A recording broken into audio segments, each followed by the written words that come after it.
जय श्री सीताराम, जय श्री राधे श्याम। कल हमने पढ़ा था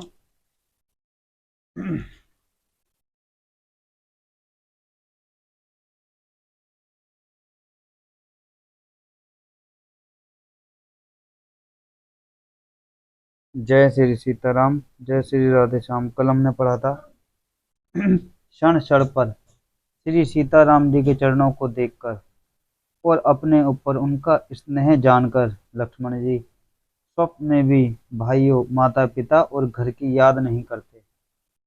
आगे पढ़ते हैं।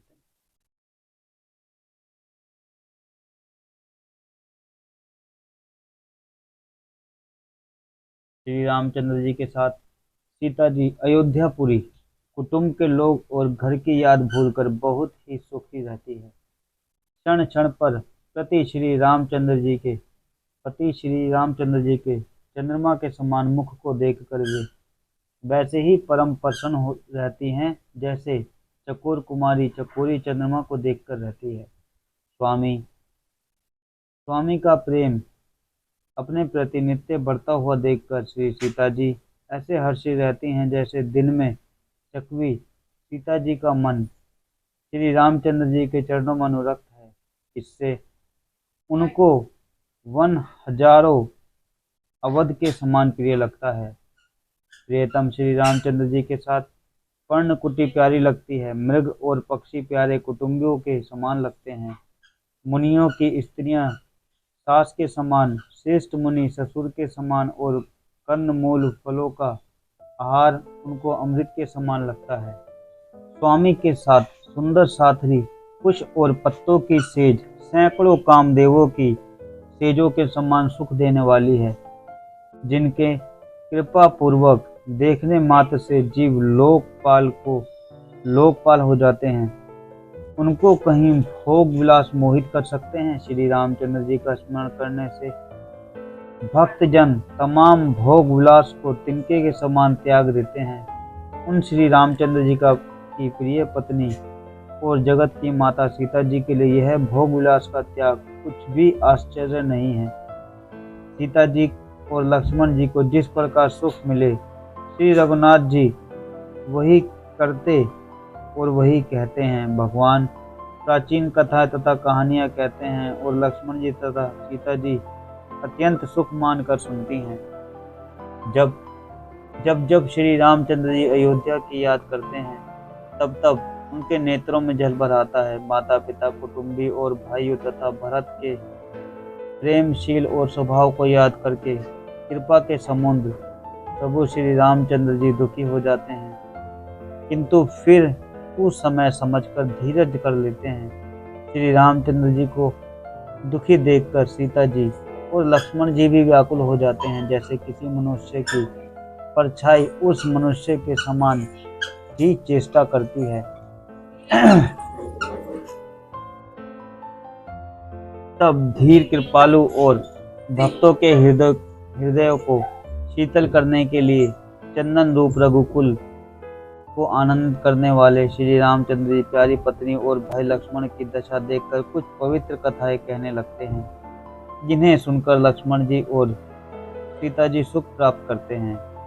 लक्ष्मण जी और सीता जी सहित श्री रामचंद्र जी पर्णकुटी में ऐसे सुशोभित हैं जैसे अमरावती में इंद्र अपनी पत्नी शची और पुत्र जयंत सहित बसता है। प्रभु श्री रामचंद्र जी सीता जी और लक्ष्मण जी की कैसी कैसी संभाल रखते हैं, जैसे पल के नेत्रों के गोलकों को कि इधर लक्ष्मण जी श्री सीता जी और श्री रामचंद्र लक्ष्मण और सीता जी श्री रामचंद्र जी की ऐसी सेवा करते हैं जैसे अज्ञानी मनुष्य शरीर की सेवा करते हैं।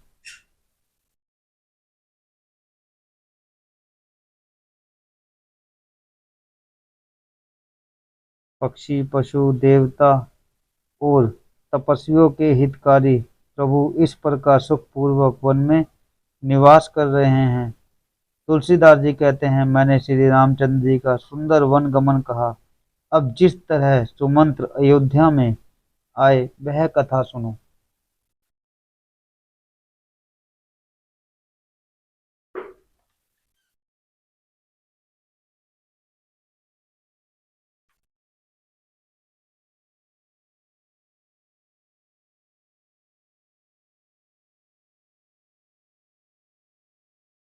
प्रभु श्री रामचंद्र जी को पहुंचाकर जब निषादराज लौटा, तब आकर उसने रथ को मंत्री सुमंत्र सहित देखा। मंत्री को व्याकुल देखकर निषाद को जैसा दुख हुआ वह कहा नहीं जाता। निषाद को अकेले आया देखकर सुमंत्र हा राम, हा सीते, हा लक्ष्मण पुकारते हुए व्याकुल होकर धरती पर गिर पड़े। रथ के घोड़े दक्षिण दिशा की ओर, जिधर श्री रामचंद्र जी गए थे, देख देख कर हिनहिनाते हैं, मानो बिना पंख के पक्षी व्याकुल हो रहा हो। वे ना तो घास चरते हैं, ना पानी पीते हैं, केवल आंखों से जल बह रहा है। श्री रामचंद्र जी के घोड़ों को इस दशा में देखकर सब निषाद व्याकुल हो गए। जब धीरज धरकर निषाद राज कहने लगा, हे सुमंत्र जी, अब विषाद को छोड़िए। आप पंडित और परमार्थ के जानने वाले हैं, विधाता को प्रतिकूल जानकर धीरज धारण कीजिए। कोमल वाणी से भांति भांति की कथाएं कहकर निषाद राज ने जबरदस्ती लाकर सुमंत्र को रथ पर बिठाया, परंतु शोक के मारे वे इतने शिथिल हो गए कि रथ को हाँक नहीं सकते। उनके हृदय में श्री रामचंद्र जी के विरह की बड़ी तीव्र वेदना है। घोड़े फड़फड़ाते हैं और ठीक रास्ते पर नहीं चलते, मानो जंगली पशु लाकर रथ में जोत दिए गए हों।